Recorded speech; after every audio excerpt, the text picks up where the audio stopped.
Political পার্টিগুলো এবং আমাদের সিনিয়ররা যদি দায়িত্ব নেয়ার মতো সাহসী হতেন তাহলে তো আমাদের দায়িত্ব নেয়ার। কোন সিনিয়রদের কথা বলছেন? এই যে আমাদের পলিটিক্যাল পার্টিগুলো 5 আগস্ট খুবই কাওয়ার্ডলি একটা আচরণ করলেন, ক্যান্টনমেন্টে চলে গেলেন এবং ক্যান্টনমেন্টে গিয়ে তাদের যে পলিটিক্যাল উইল অ্যান্ড পলিটিক্যাল যে পাওয়ারটা আছে ওই সময়টাতে তো তারাই বাংলাদেশকে রিপ্রেজেন্ট করেন, বাংলাদেশের জনগণকে রিপ্রেজেন্ট করেন।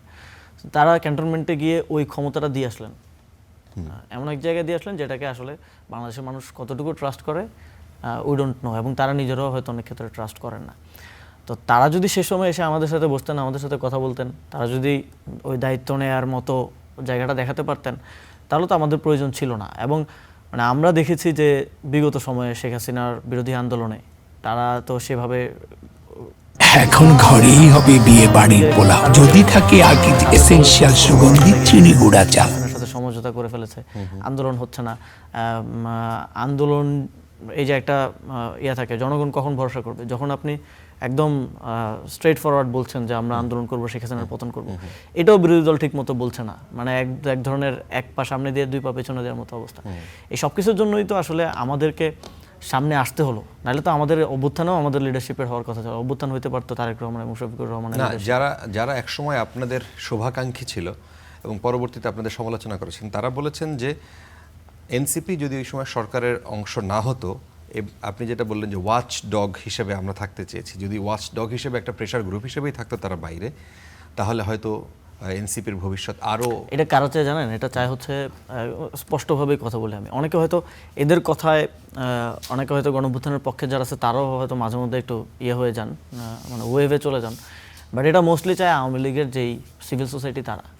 এখানে অন্তর্বর্তী সরকারের খুব ক্লিয়ারলি একটা জিনিস হয়েছে যে অন্তর্বর্তী সরকারের সিভিল সোসাইটির প্রতিনিধিরা তো ছিলেন, বেশিরভাগ তারাই ছিলেন, 70-80%, কিন্তু তারা কেউই আওয়ামী লীগের সিভিল সোসাইটি ছিল না। তারা বিএনপির সিভিল সোসাইটি ছিল, তারা জামাতের সিভিল সোসাইটি ছিল, তাদের অনেকে নিরপেক্ষ ছিলেন। কিন্তু আওয়ামী লীগের সিভিল সোসাইটির একটা বড় অংশ আছে যাদেরকে এখন খুব অ্যাক্টিভ দেখবেন আপনি, তারা ওই সরকারের অংশ হইতে পারে নাই। তারা কিন্তু চেয়েছিল, আমরা তো এই স্বাধীন মালিক এটাও বলেছিলেন 5 আগস্ট না 6 আগস্ট, তিনি বলেছিলেন যে এই সংসদ থেকে যারা ভালো আওয়ামী লীগ আছে তাদেরকে দিয়ে একটা সরকার গঠন করেন, কারণ তারা তো ইলেক্টেড। তো তখন ক্ষমতাটা ক্লিয়ারলি তাদের কাছে যাইতো, আওয়ামী লীগে থাকতো একটা ভিন্ন ফরম্যাটে, তার সিভিল সোসাইটির মাধ্যমে এখানে সে থাকতো। তো যখন তারা আসতে পারে নাই তখন তারা ধরা শুরু করলো যে কারা এই সরকারটা করলো, আমাদেরকে রাখলো না।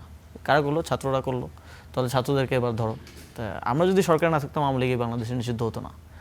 আমরা যদি 2জন 1জন হলো, আমরা যদি সরকারে না থাকতাম তাহলে এখানে এই সরকারের অনেক অংশ অনেকের সাথে কম্প্রোমাইজে চলে যেত, কারণ তাদের এই সরকারের কারো তো পলিটিক্যাল পাওয়ার নাই, ফলে তাকে বিভিন্ন পলিটিক্যাল শক্তির উপরে কিন্তু নির্ভর করতে হয়েছে। তারা নির্ভর করেছে, তারা স্ট্রং পজিশন পলিটিক্যালি নিতে পারেনি, কারণ তারা, আমরা বুঝি তারা পলিটিক্যাল ব্যাকগ্রাউন্ডের না, পলিটিক্যাল ব্যক্তিত্ব না। ফলে তারা যে আওয়ামী লীগের সিভিল সোসাইটি বা তার স্টাবলিশমেন্টের উপরে ভর করবে না, বা তার স্টাবলিশমেন্ট যে তাদেরকে গিলে ফেলবে না, এটার তো কোনো নিশ্চয়তা ছিল না। ওই নিশ্চয়তাটা আমাদেরকে ওইখানে থেকে নিশ্চিত করতে হয়েছে, এবং এটা করতে গিয়ে অনেক সময় আমরা আক্রমণের শিকার হয়েছি, কারণ এরা দেখেছে যে এদের ক্ষমতাকে পরিচালনা করার ক্ষেত্রে ছাত্ররা বাধা হয়ে দাঁড়াচ্ছে। এই 2-3 জন যারা আছে এরা বারবার ডিস্টার্ব করতেছে, এদের সহযোদ্ধারা রাজপথে ডিস্টার্ব করতেছে। আমরা একটু রিফাইন্ড আওয়ামী লীগ আনতে চাইলে এরা আন্দোলন করতেছে, এরা হাউকাউ শুরু করে দিচ্ছে। তো ফলে তাদের একটা ক্ষোভ আছে, এবং তারা দেখবেন যে এখন খুব অ্যাক্টিভ। এবং তাদের ন্যারেটিভ কি? তাদের ন্যারেটিভ হচ্ছে মানে বিএনপিকে একটু কনফিডেন্সে নিয়ে তারা চলতে চায়, কারণ নাহলে তো দেশে থাকতে পারবে না।